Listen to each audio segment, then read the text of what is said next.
बिस्मिल्लाहिर्रहमानिर्रहीम इय्याका नअबुदु व इय्याका नस्तईन। जी बच्चों, आज के इस लेक्चर में हम नया टॉपिक शुरू करने जा रहे हैं। टॉपिक का नाम है जियोमेट्रिक प्रोग्रेशन। तो आइए सबसे पहले हम जियोमेट्रिक प्रोग्रेशन की डेफिनेशन पढ़ते हैं। मैंने बिल्कुल एक आसान सी डेफिनेशन व्हाइट बोर्ड पर लिखी है। A geometric progression is a sequence of numbers in which each term is obtained by multiplying the previous term by the same number. Geometric progression बेटा बेसिकली एक सीक्वेंस ही है, लेकिन ये एक स्पेशल टाइप का सीक्वेंस है। क्या मतलब, किस स्पेशल टाइप का सीक्वेंस होगा? एक ऐसा सीक्वेंस जिसकी हर नेक्स्ट टर्म प्रीवियस टर्म को एक स्पेशल नंबर से मल्टीप्लाई करने पे बन रही हो, उस सीक्वेंस को आप क्या कहते हो? जियोमेट्रिक प्रोग्रेशन या फिर जियोमेट्रिक सीक्वेंस। ऐसा सीक्वेंस जिसकी हर आगे आने वाली टर्म प्रीवियस टर्म को एक नंबर से, एक खास नंबर या सेम नंबर से मल्टीप्लाई करने पर बनती हो, उसे हम क्या कहते हैं? Geometric sequence. मतलब मेरी बात का बेटा, मैंने यहाँ पे दो एग्जांपल्स लिखी हैं, आपको क्लियर हो जाएगी मेरी बात। जी बेटा, इस सीक्वेंस में देखें ज़रा, 3 से 6 कैसे बन रहा है? आपने 2 से मल्टीप्लाई किया।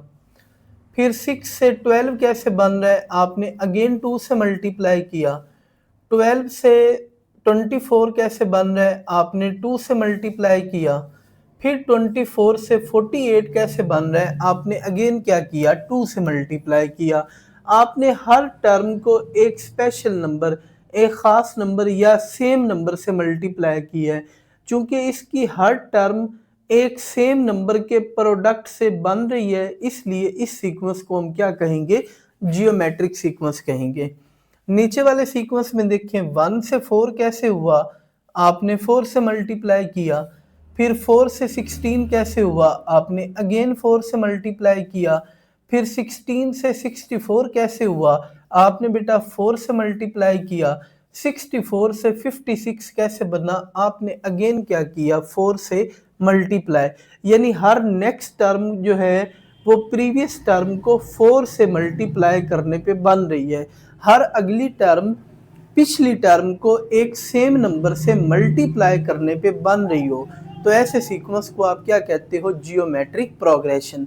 अच्छा, अगर आपको ये बात भी मेरी मुश्किल लगी है, समझ नहीं आई, तो आप जियोमेट्रिक प्रोग्रेशन को यूं भी अंडरस्टैंड कर सकते हो कि एक ऐसा सीक्वेंस जिसकी दो कंसेक्टिव टर्म्स के दरमियान कॉमन रेशियो सेम आती हो, उसे हम कहते हैं जियोमेट्रिक प्रोग्रेशन। अब कंसेक्टिव आपने पहले भी पढ़ा हुआ है। कंसेक्टिव का मतलब होता है इकट्ठी, एक तरतीब से आने वाली टर्म्स। और कॉमन रेशियो क्या है? वो नई टर्म है, मैं आपको बता देता हूँ। देखें बेटा, ये दो कंसेक्टिव टर्म्स है ना, 3 और 6। तो कॉमन रेशियो का मतलब होगा कि नेक्स्ट टर्म को प्रीवियस टर्म पर डिवाइड करना। यानी कॉमन रेशियो को आप स्मॉल r से डिनोट करते हो, विच इज इक्वल टू 6 को 3 पर डिवाइड करेंगे तो हमें आंसर क्या मिलेगा? 2।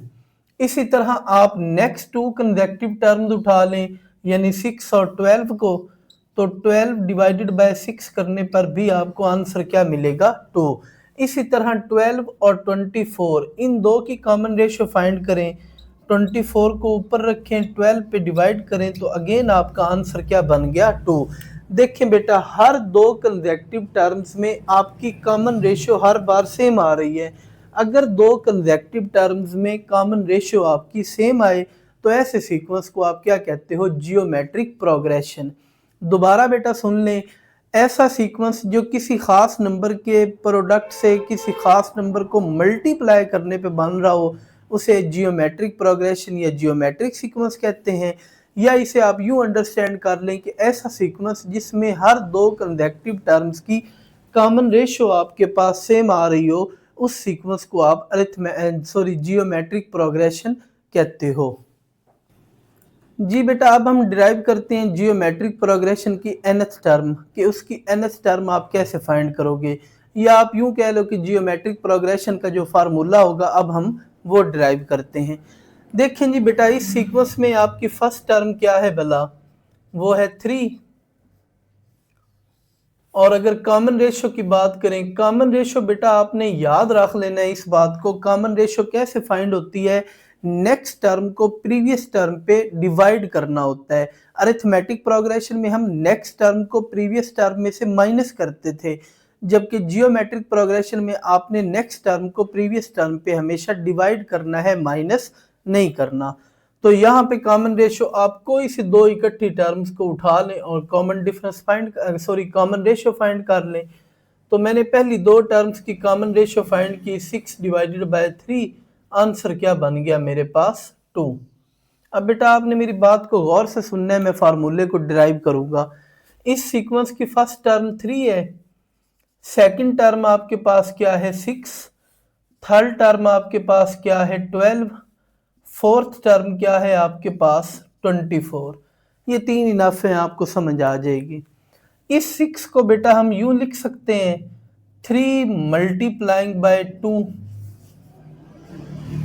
अच्छा, ये जो 3 है ये आपका किसके इक्वल है? ये तो फर्स्ट टर्म थी।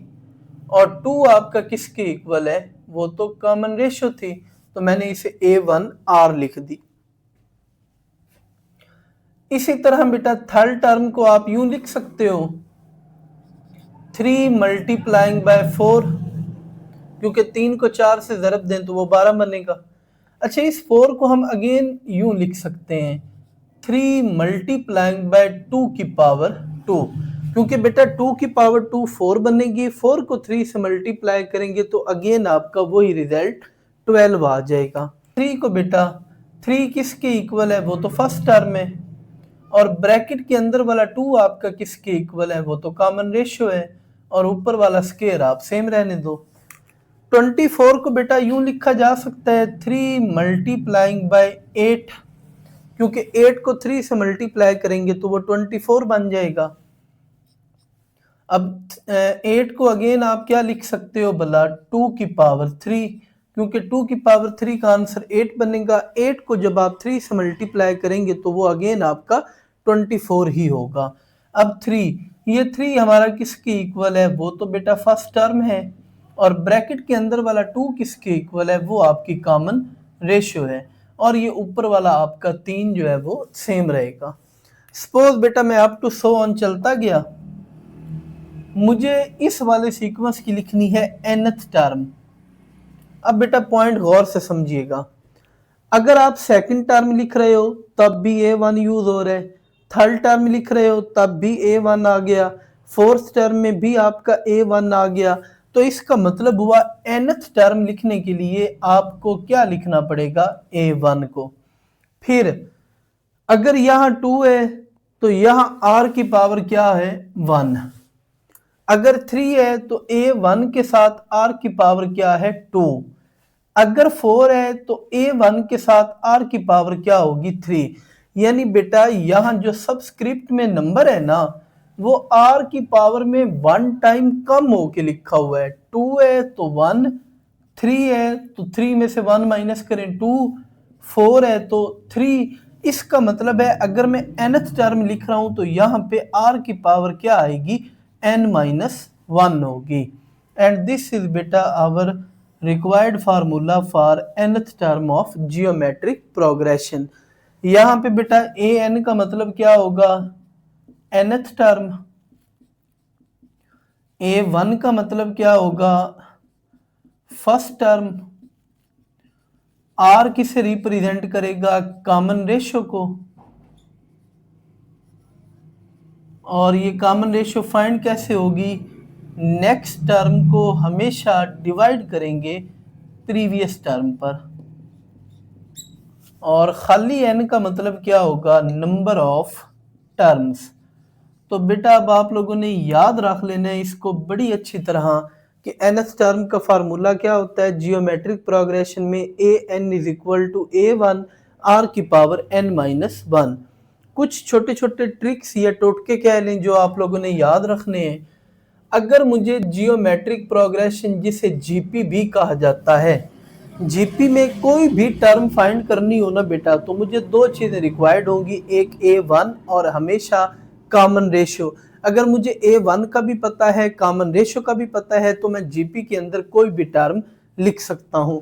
अब सपोज मुझे लिखना है 100th टर्म को, तो मैं लिखूंगा A1 अगर यह 100 है ना तो r की पावर आप क्या लिख दोगे 99।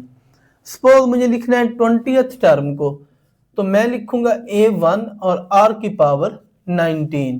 इसी तरह अगर मैंने 21 टर्म को लिखना है तो बेटा मैं लिखूंगा a1 r की पावर 20।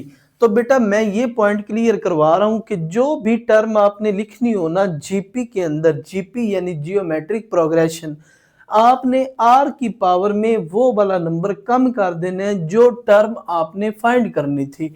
अगर 100 करनी है तो r की पावर 99, 20 तो r की पावर 19, 21 तो r की पावर 20 होगी। जी बेटा अब हम एक्सरसाइज 6.5 शुरू करने लगे हैं। नंबर 1 क्वेश्चन है। नंबर 1 की स्टेटमेंट ये है, find the sixth term of GP.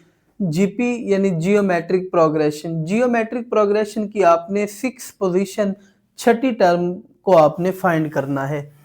तो जीपी में बेटा कोई भी टर्म फाइंड करनी हो आपने याद रख लेना है अच्छी तरह, दो चीजें रिक्वायर्ड है, a1 और r यानी कॉमन रेशियो।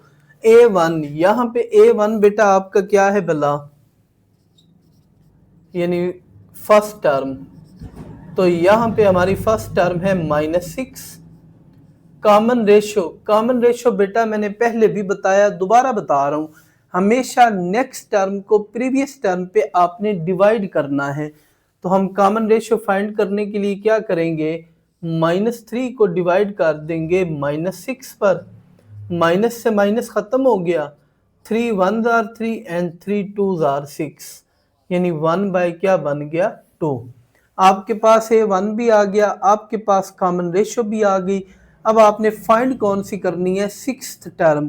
तो ये मैंने अभी आपको प्रैक्टिस करवाई है। अगर सिक्स टर्म आपने फाइंड करनी है ना तो आप लिखोगे a1 r की पावर 5।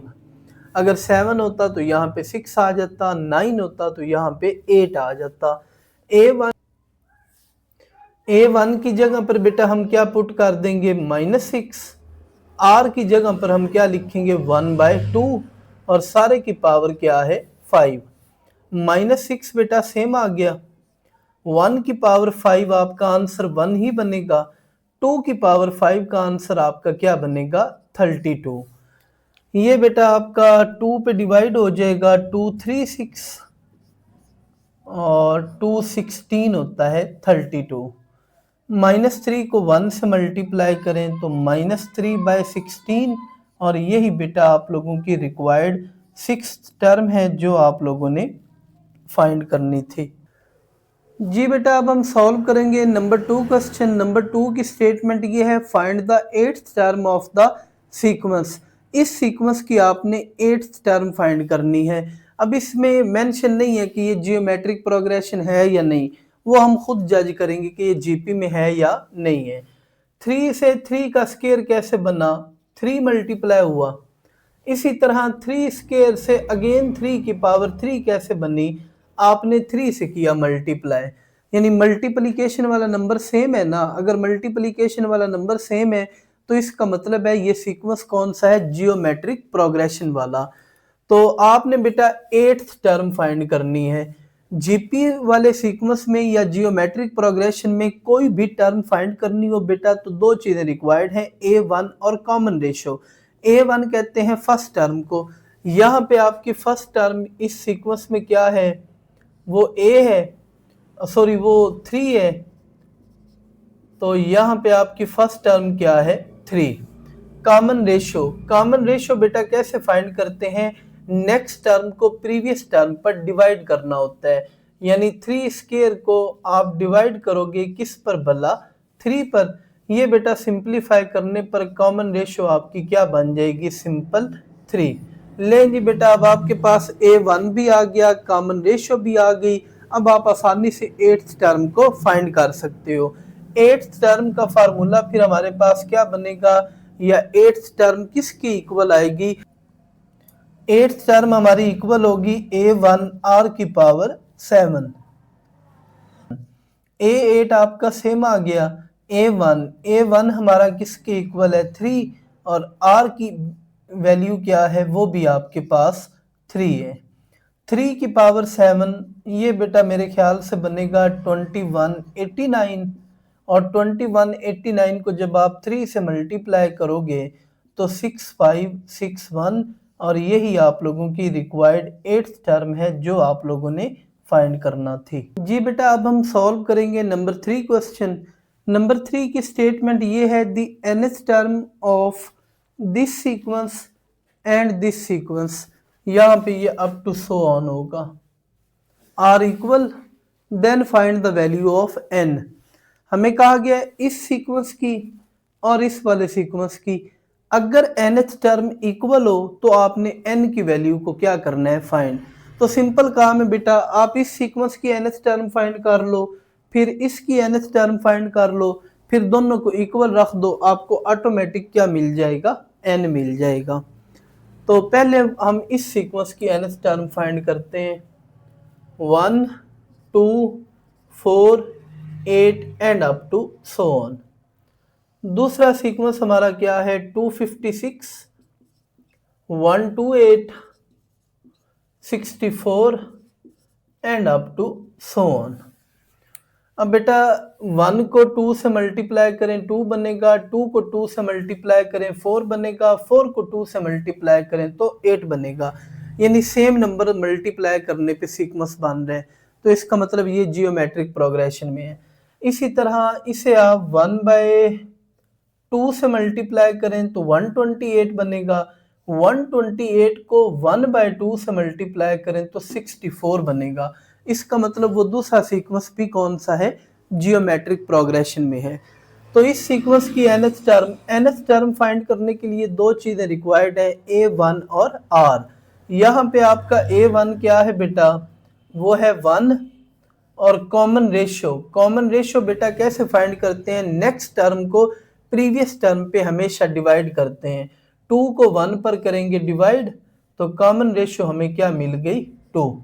लेंगे बेटा, अब आपके पास a1 भी है, कॉमन रेशियो भी है, अब आप nth टर्म फाइंड कर सकते हो। nth टर्म का फार्मूला मैंने अभी प्रूव किया था आज के लेक्चर में, a1 r की पावर n-1। a1 की जगह पर आप बेटा क्या रिप्लेस करोगे, 1, और r की जगह पर आप क्या रिप्लेस करोगे, 2। जी बेटा 1 को इससे मल्टीप्लाई करें तो नो चेंज, 2 की पावर n-1 होगा। ये पहले सीक्वेंस की nth टर्म निकल आई। अब हम उस दूसरे सीक्वेंस की nth टर्म फाइंड करते हैं। तो nth टर्म फाइंड करने के लिए बेटा दो चीजें रिक्वायर्ड होती हैं, a1 और r। यहाँ पे a1 आपका क्या है, 256, और कॉमन रेशियो कैसे फाइंड करेंगे, नेक्स्ट टर्म को प्रीवियस टर्म पर डिवाइड करके, 128 को डिवाइड करेंगे 256 पर, तो ये बेटा बनेगा आपके पास 1/2, r आ जाएगा आपके पास 1/2। अब आपके पास a1 भी है r भी है, तो nth टर्म इसे मैं an प्राइम कह देता हूँ, क्योंकि पहले वाली nth टर्म को सिंपल an कहा था, तो इसे मैं an प्राइम कह देता हूँ, which is equal to a1 r की पावर n-1।